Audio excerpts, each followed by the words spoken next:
Welcome to Master Technical Drawing by Eric Isanga. In this lesson, we shall construct a right angle, an angle of 90 degrees, at a given point on a straight line, using only the compass and the straight edge. First, with the T-square, we draw a horizontal straight line, and on it we mark the point A. This is the point at which our right angle will be constructed. Every arc that follows is drawn with one convenient radius, and that radius is never changed. With the compass centered on A and open to any convenient radius, we draw an arc that cuts the line on the right of A, at the point 1.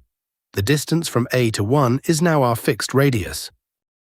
Keeping the same radius, we move the needle to point 1 and draw a second arc, cutting the first arc at the point 2.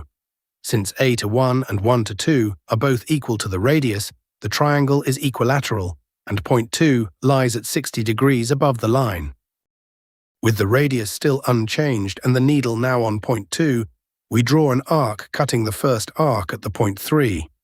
Stepping the radius once more has carried us round to 120 degrees above the line. Using the same radius again, with the needle on point 3, we draw a final arc cutting the previous arc at the point 4. Point 4 lies directly above A, midway between the 60 and the 120 degree marks, and this fixes the direction of our perpendicular. Now, with the aim ruler, we draw a straight line from A, passing through point 4 and extend it above. This line, through A and 4, is perpendicular to the original straight line. The angle between them at A is exactly 90 degrees, a true right angle obtained entirely by construction, without a protractor.